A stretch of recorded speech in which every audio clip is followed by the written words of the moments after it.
Ya Aku. Perkenalkan, nama saya Martiani Hia AMK, unit kerja UPTD Rumah Sakit Kelas D Pratama Kabupaten Nias Utara. Di sini saya akan mempresentasikan rancangan aktualisasi saya yang berjudul Optimalisasi Edukasi Penyakit TB Paru di Ruang Rawat Jalan atau POLI Rumah Sakit Kelas D Pratama Nias Utara. Selamat menyaksikan. Menurut Permenpan RB nomor 35 tahun 2019 mengenai tugas pokok dan fungsi perawat terampil. Dari 18 poin tupoksi tersebut, 2 diantaranya merupakan poin yang berhubungan dengan judul saya.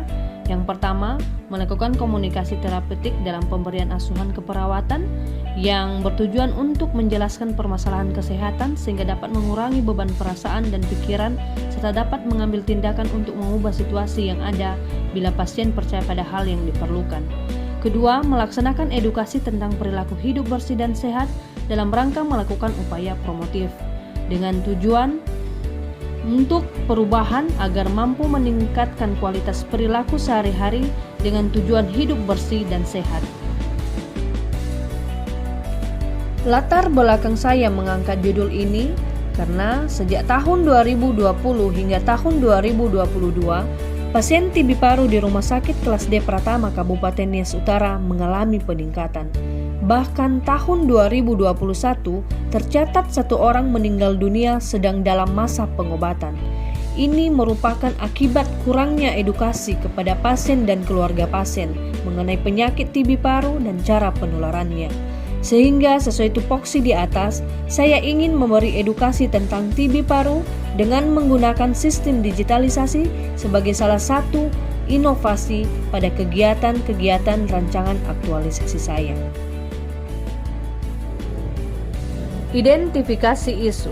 Adapun 3 isu yang saya dapatkan di unit kerja saya. 1. Belum optimalnya edukasi penyakit TB paru di ruang rawat jalan Rumah Sakit Kelas D Pratama Kabupaten Nias Utara. 2. Kurangnya penerapan langkah CTPS dengan media informasi kepada pasien di ruang rawat jalan Rumah Sakit Kelas D Pratama Kabupaten Nias Utara.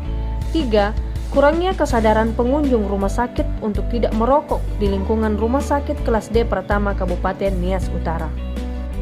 Di ketiga isu tersebut di atas, setelah melakukan analisis APKL dan USG, maka isu prioritasnya adalah belum optimal edukasi penyakit TB paru di ruang rawat jalan atau POLI Rumah Sakit Kelas D Pratama Kabupaten Nias Utara.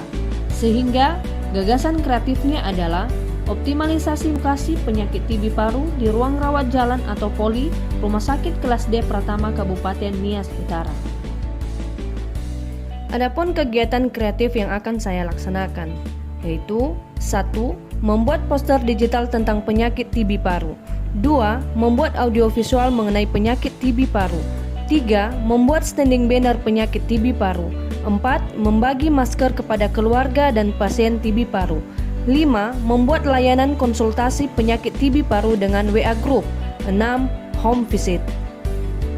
Kegiatan dan outputnya. Kegiatan 1. Membuat poster digital tentang penyakit TB paru. Outputnya terbentuknya 3 poster digital. Kegiatan 2. Membuat audiovisual mengenai penyakit TB paru. Outputnya adanya 1 audiovisual. Kegiatan 3. Membuat standing banner penyakit TB paru. Outputnya tersedianya 1 standing banner.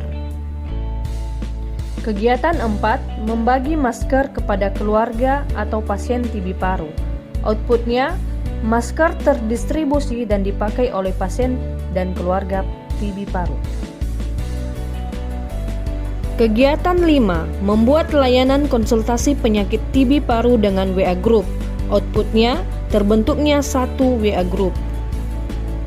Dan kegiatan ke-6 adalah home visit dengan output terlaksananya home visit.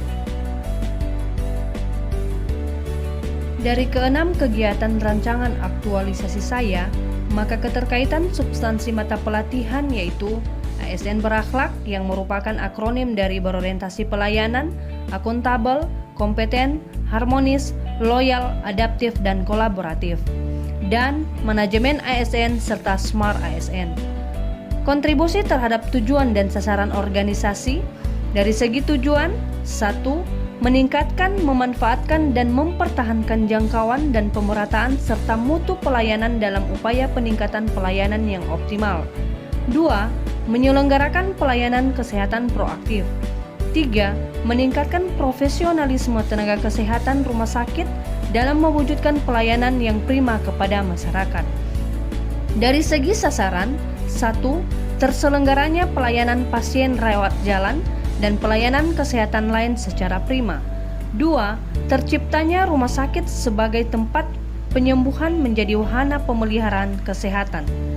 Penguatan nilai organisasi yaitu TAFAIRI, kepanjangan dari tanggap, aman dan nyaman, fokus dalam pelayanan, adil, empati, respon, dan inovatif. Rencana jadwal aktualisasi kegiatan. Rencana kegiatan aktualisasi akan dilaksanakan di UPTD Rumah Sakit Kelas D Pratama Kabupaten Nias Utara pada tanggal 17 Oktober sampai dengan 19 November 2022. Adapun jadwal kegiatan aktualisasi yang saya buat dapat kita lihat pada tabel berikut. Demikian presentasi yang bisa saya sampaikan. Atas perhatiannya saya ucapkan terima kasih. Ya Aho.